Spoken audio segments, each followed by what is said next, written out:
Yeah, I'll react to that, sure. I'm trying to think what would cause it. My mind goes to gunpowder weapons, but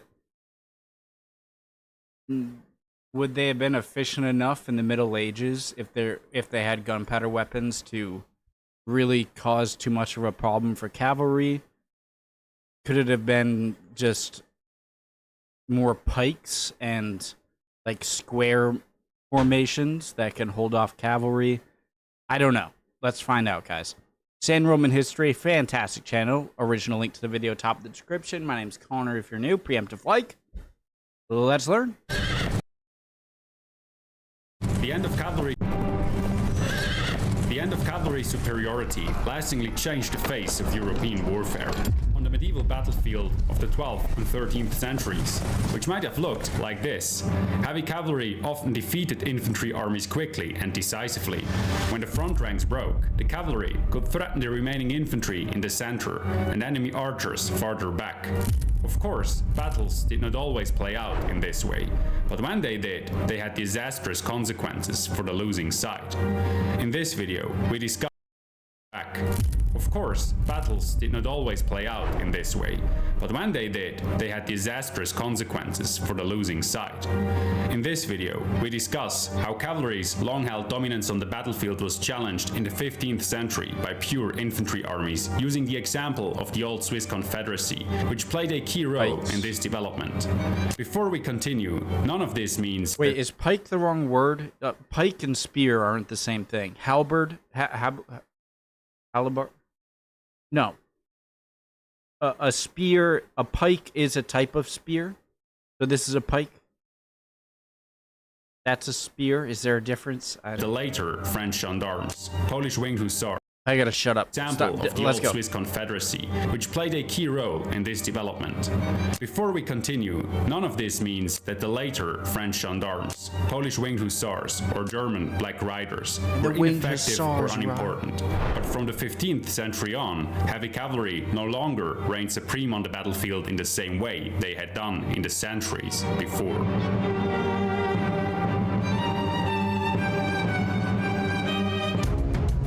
In the 14th century, it was anything but obvious that cavalry would face mounting challenges. Up until this time, pure infantry armies, such as the Swiss sent to battle, had struggled against the better trained, more heavily armored knights on horseback. Cases in which pure infantry forces prevailed against mounted knights are rare, but they do exist. One famous example is the Battle of Loudon Hill in 1307, recently well portrayed in the movie Outlaw King, which placed an admirably accurate emphasis on field fortifications. Probably even more widely. It's a crazy battle scene. What was the movie? 1907, recently well portrayed in the movie Outlaw King, which placed an admirably accurate emphasis on field fortifications. Probably even more widely discussed are the battles of the Golden Spurs in 1302, Bannockburn in 1314, Crécy in 1346, and Agincourt in 1415. But remember that these battles are famous precisely because they were exceptional victories.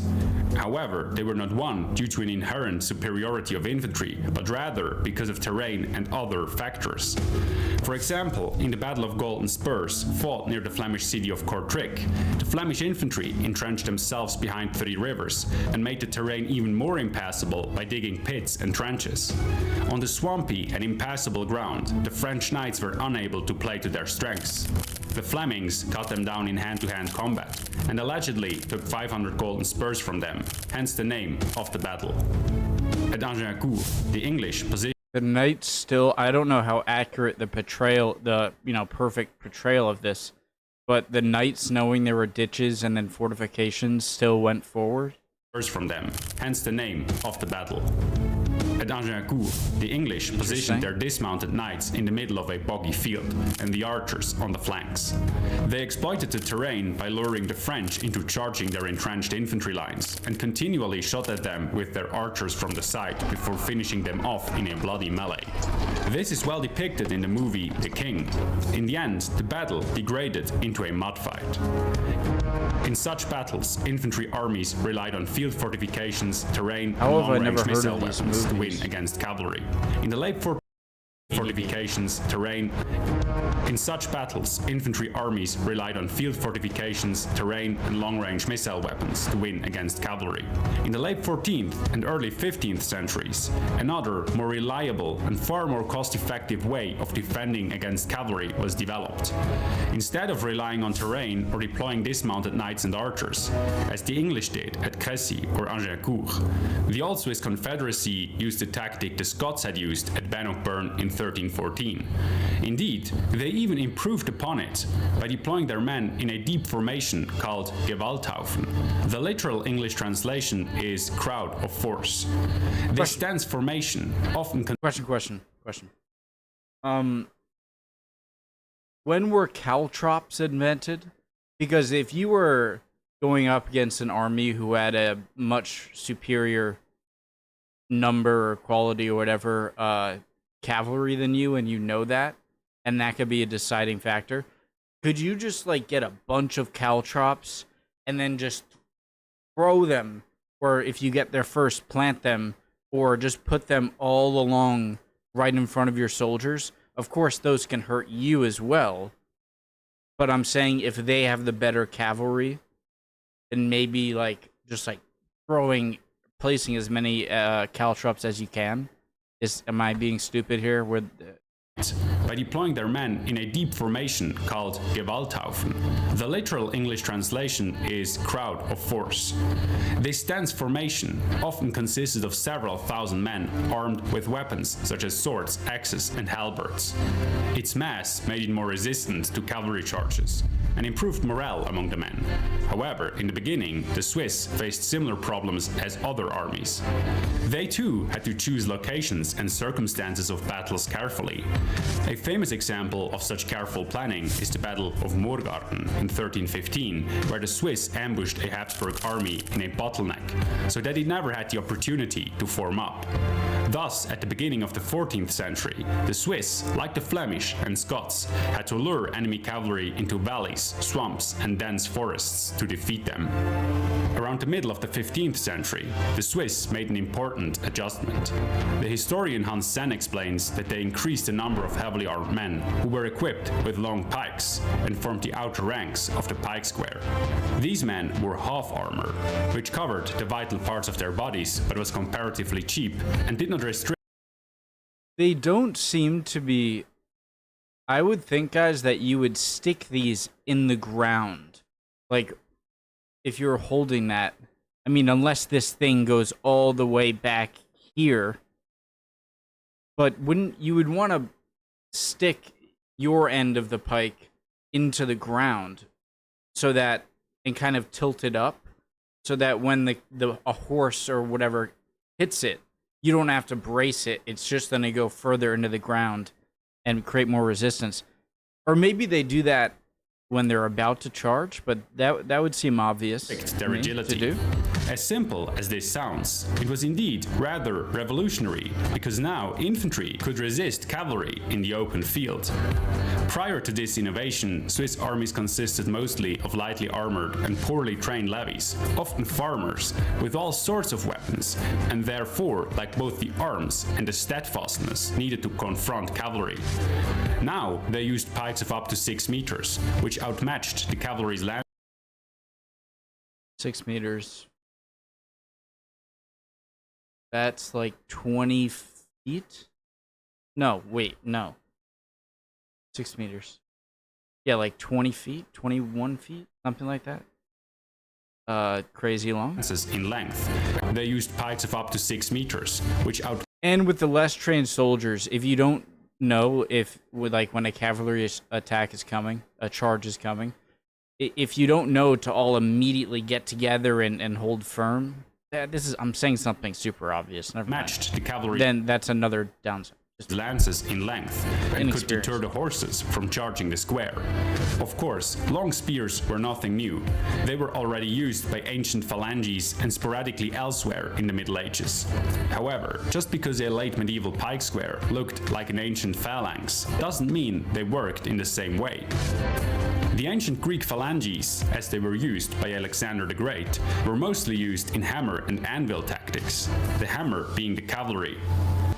At At battles such as Gaugamela or the Hydaspes, the cavalry decided the fight while the infantry stood its ground.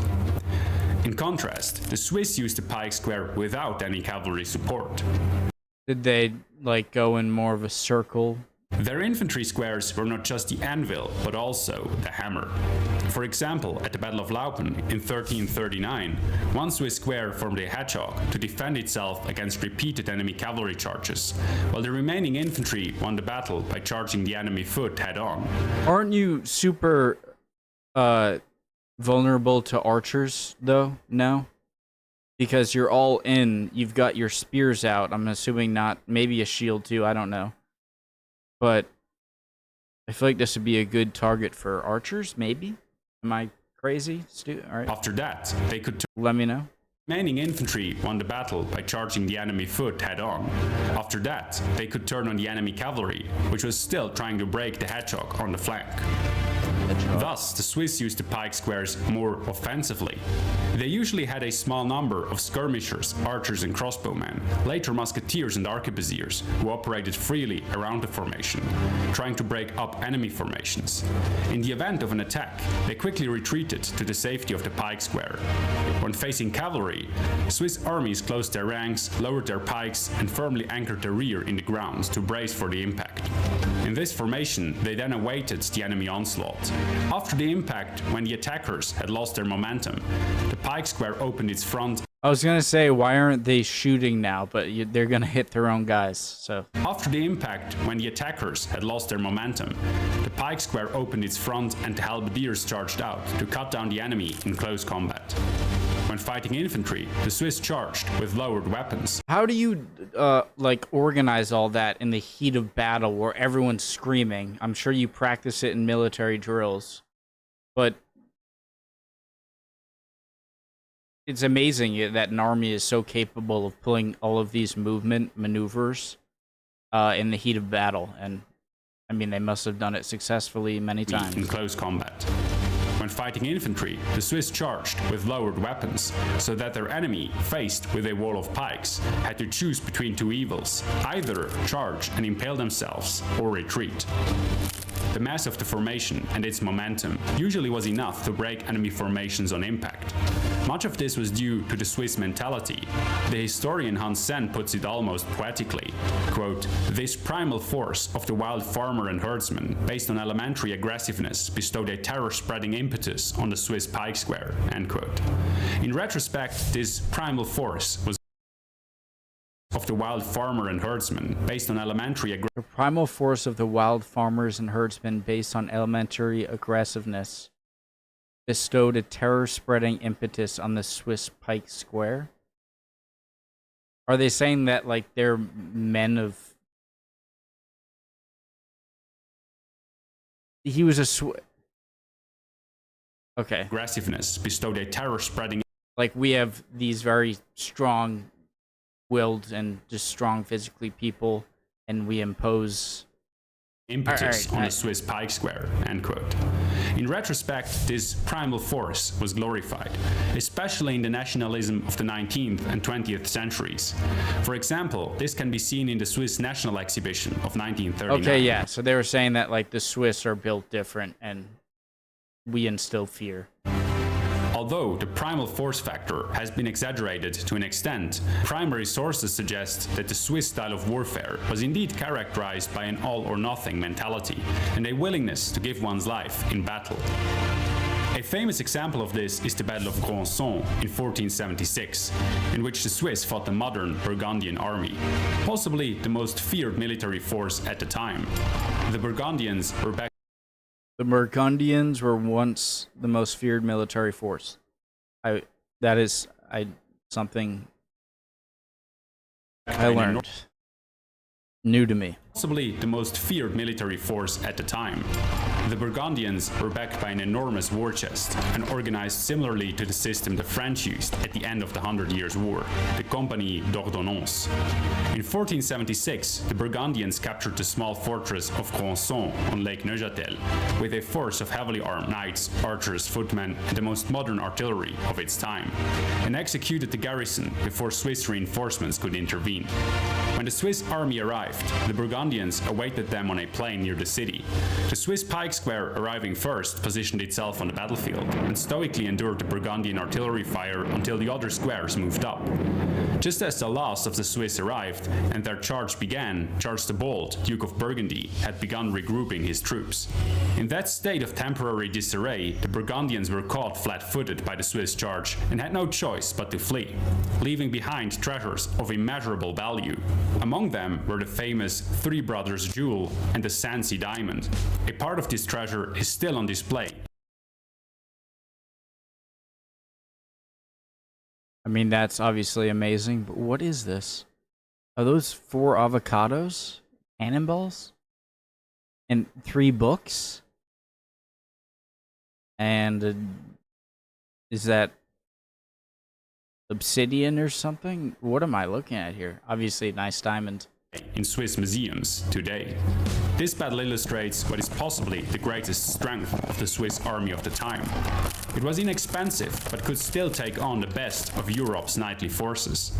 Charles the Bold was ridiculed in Europe for having lost. It's crazy how so many different countries' museums have artifacts in them that they took by force from someone else. You know? Jeez. Such a supposedly backward army. It was inexpensive, but could still take on the best of Europe's knightly forces. Charles the Bold. Guys, I just fast forward. If you, I need it. Just among them were the famous Three Brothers Jewel and the Sancy Diamond. A part of this treasure is still on display in Swiss museums today. This battle illustrates what is possibly the greatest strength of the Swiss army of the time. It was inexpensive, but could still take on the best of Europe's knightly forces. Charles the Bold was ridiculed in Europe for having lost to such a supposedly backward army of farmers. But it was precisely this backwardness that would revolutionize warfare. The end of the Middle Ages was characterized by increasing difficulties in mustering feudal armies.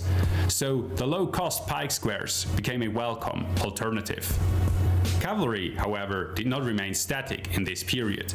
The historian David Potter explains that the low was characterized by increasing difficulties in mustering feudal armies. So the low-cost pike squares became a welcome alternative. Oh, I was confused because I'm like, if you're having more trouble getting soldiers within other places, how would that be cheaper? But it meant that they had to resort to the pike square that is just cheaper and it doesn't require other expensive equipment or manpower and other things. That was my bad.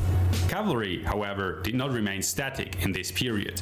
The historian David Potter explains that, quote, the cavalry charge came under attack later in the century and was to be replaced by 1600. It was fundamentally called into question by the development of the pike square and stiffened by arquebusiers in the first quarter of the 16th century. Thus, conservative cavalry tactics became a target for criticism in this period. As a response to these new challenges, the cavalry's heavy armor was thickened in the beginning of the 16th century. According to David Potter, a man-at-arms with his armor, including the horse's armor. So the point with the arquebus, I was thinking too much there and I didn't listen. No, I was listening. But the arquebusier, meaning that it's more threatening to cavalry because if it hits you or your horse, it's dead. It's not like you can have a pike, it could miss or hit someplace and like it's going right through any armor. So that's why I have to pause sometimes. According to David Potter, a man-at-arms with his armor, including the horse's armor, could easily weigh up to 150 kilograms, around 350 pounds. Because this added weight was a significant burden even for powerful war horses, it eventually became necessary for each man-at-arms. What do you think the most powerful warhorse weighed? Like 1,500 pounds? To keep 2 or 3 horses at the ready. In addition to the substantial cost of each horse, the pay of a man-at-arms was, as David Potter describes, quote, the equivalent of the revenues of a small barony, end quote. Both cost and tactics pressured the cavalry to adapt their ways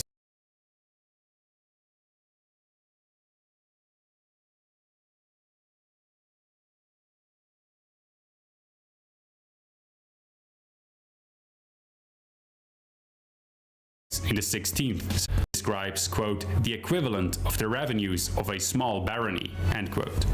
Both cost and tactics pressured the cavalry to adapt their ways in the 16th century. Despite the cavalry's adjustment to the new conditions, the Swiss tactics worked so well that the old Swiss Confederacy had become famous for its efficiency on the battlefield by the end of the late Middle Ages. This efficiency impressed the military leaders of the time, and soon the Swiss tactics were adopted by other European infantry forces. The most famous example of this is the Landsknechts. When the Swiss and the Landsknechts clashed, for example at the Battle of Novara in 1513, the fighting was often particularly bloody. Such engagements were referred to as bad war. The movie Alla Triste, although depicting the somewhat later 30 Years' War, portrays this kind of fighting very well. Such encounters are known in English as push of pikes. The decisive factor in such a melee were the length of the pikes and the determination of the men.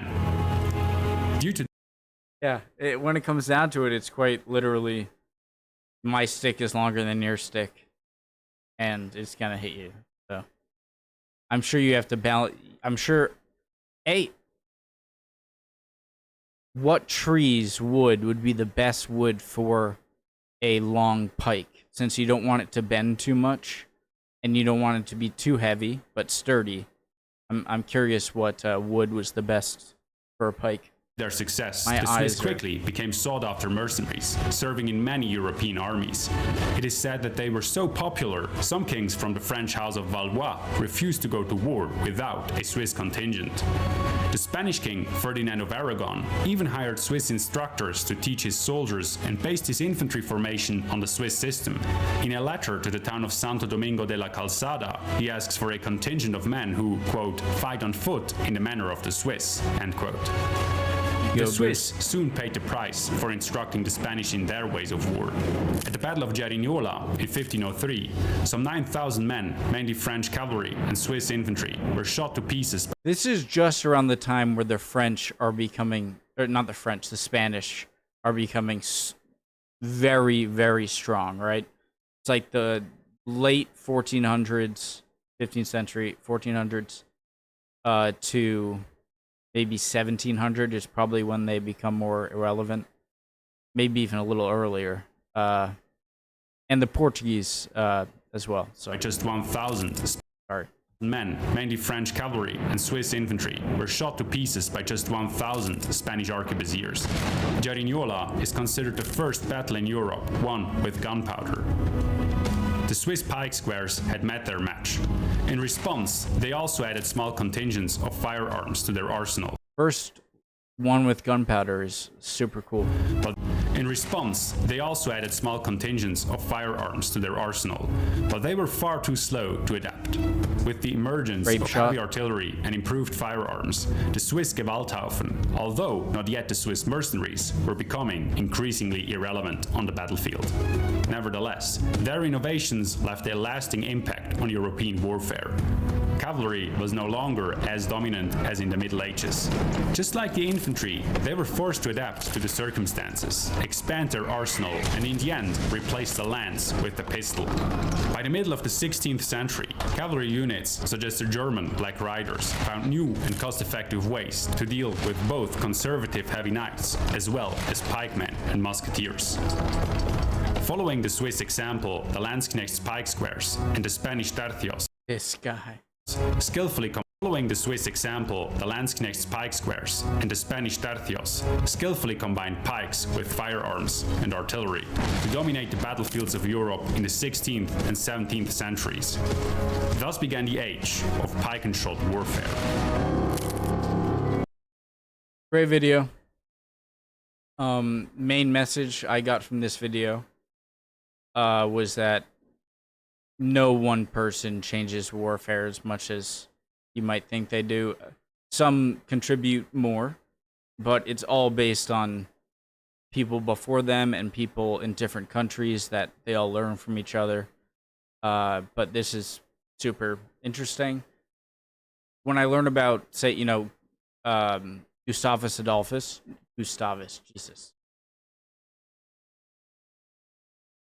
Adolphus Gustav,